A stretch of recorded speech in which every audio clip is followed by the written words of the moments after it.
hey, who else is involved in making this decision? Or probably been there 90 minutes into an appointment and then you realize like, gee, I haven't talked about anything that I came in here for. Yeah. One of the most important parts of closing the deal. And it's a simple question of 5 non-negotiables for every contractor to close more construction deals. Shout out to my Claudio, and let's get into it. the 5 things to do during the in-home appointment to make sure that you close the deal. First one is just about breaking the ice. You got to break the ice. Right? You got to first let them know that you're there to help them, not to take advantage of them. The unfortunate reality of our current world is that they're expecting you to not be a person of full integrity. And we all know that it's not the majority, but it's the vision. So you just walk in, give them a compliment, and then ask them a question about them. The moment they start talking about themselves is the moment they start thinking about how they can defend themselves from you, and it gets the deal going in the right direction from the very first part of the conversation. And then, yeah, just let them know you're in there to help them out, understand their vision, not take advantage of them, etc. However you want to frame it, and just be yourself overall. So step two is just building rapport. This isn't just about like having some meaningless conversation with them about how their dog is or their sick parent, because you've probably been there where you're like 90 minutes into an appointment and then you're like, gee, I haven't talked about anything that I came in here for you. So yeah, this is just about like having a productive conversation that uncovers the client's decision making process. This helps you understand who's involved, the timeline, and the budget. So, hey, who else is involved in making this decision? Or, hey, what's your timeline for getting the project done? And how will you determine or choose which contractor to go with and everything? These type of questions being asked in like overall just a conversational tone, like you were talking to a friend about the project they were doing, and to just really start breaking down that wall of their hesitation of working with you in a very positive, relaxed way. Plus, it's going to get you all the information you need to then utilize it later on this process, Yeah, right? and I Yeah. noticed that. I noticed that because I can go in with Caitlin. That you were like, "What was going to make you decide?" And she was like, "I'm looking for someone that does it all." I was like, "Oh, shit, perfect." That was a good conversation, huh? Yeah, that I was like, "Damn!" Like she is going, and like she felt comfortable. I could tell because like you didn't interrupt or say like, "Oh, let's get back." Like she was just going, and then you're like, "Okay, okay, I got you." And then like you just said other things. She's like, "Yeah, this is cool." I was like, that's a good long combo right there. For sure. Yeah, I kind of joked with her around a little bit at the beginning too. She Yeah. was very relaxed. I was like, that's the worst excuse someone has given me for not wanting to talk with me about it. He's like, no, no, that's right. Yeah. But yeah, That's like, she, that's like the huh? first time I hear that. Like, I've never heard someone say like, "Oh, I'm a flight attendant." I'm like, I can't. I'm like, "Oh, down." Yeah, it was a little peculiar. So it was weird, but that's not to see what ends up happening with But her. thank God and thankfully, like you were able to reach her after all this phone tag stuff. Like, I'm playing phone tag with them. That's kind of what I say. I can't yeah, reach people, but yeah, and then I was also able to get a reach of Ronica, which also scheduled herself in, but we keep going back and forth as well. But it sure does help a lot when you're able to reach out to a customer and get a hold of them before you go and see them in person, as definitely. you can see. But It's basically like, especially if they schedule themselves in. Like, you want to make sure like they did that and like, they're sure about that. They. It's like Kevin. How Kevin? I think with Kevin, it was like the one of the first ones. How Mhm. he he scheduled himself, but he didn't want that time, and it's like it works out.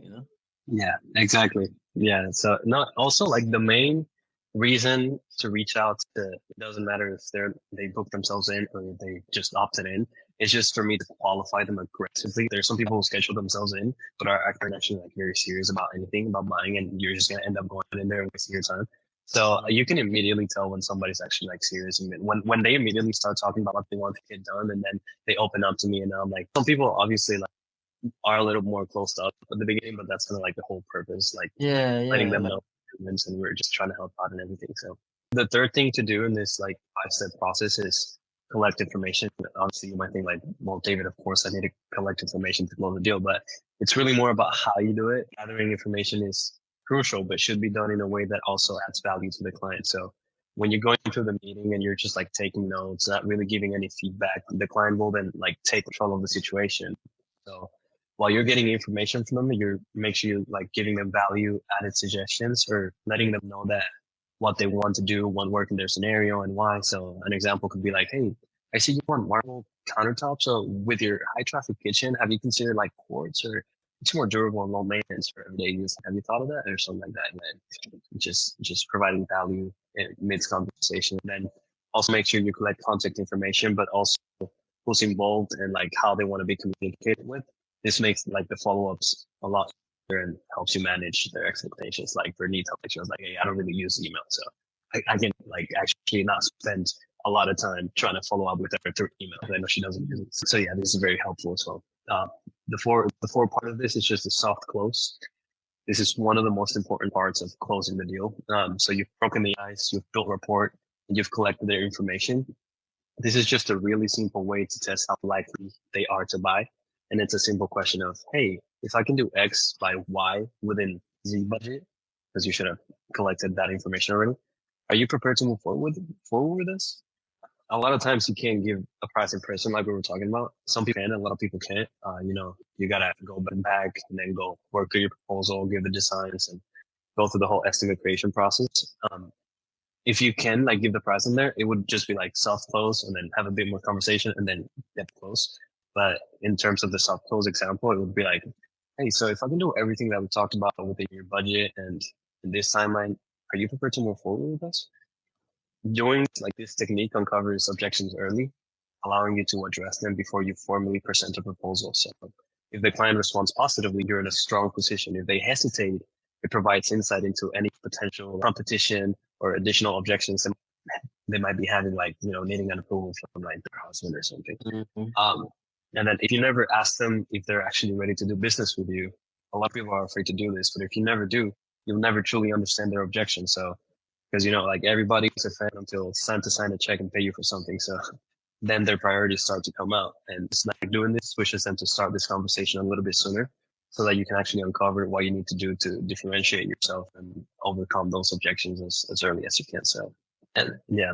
And then the next steps, the last step, just setting the next steps. So this is arguably like the most important part of the process is just setting a clear, defined next steps with deadlines. So this helps the client understand the timeline and keeps the sales process moving forward. A few examples are, hey, so you mentioned you want the project finished by the end of next month. To make that happen, I'll get you up by next Wednesday, and I'm going to need to have a decision by next Monday so that we can actually get started or something like that. Or, hey, you mentioned you want the kitchen done by the end of June. To hit that deadline, we need to start by early May. I'll get you that proposal by next Thursday, and let's touch base by Thursday to make sure we can get things going in time. Doing that. This is basically just using their priorities to reverse engineer the project timeline and ensure that both parties are aligned on the next step. So this overall structure lets you control the sales process without feeling like overly aggressive or like very self-serious and pushy. And, the combination of breaking the ice, building rapport, collecting information, the soft closing, and then setting the next steps, overall, it increases the chances of closing that deal a lot easier than if you didn't have a process to follow. So, yeah, overall, these are like a few concepts, the process that I kind of wanted to go over. I have a lot more stuff that I'm working on, just kind of make it easier for you and the other guys that I work with to go in there and close more deals. Cause also if they close more deals, then I make more money as well. So It's kind of these steps that I already taken, but just if you pointed out like a couple other points that I was like, oh, I can add that. Those are definitely important steps that you got going on.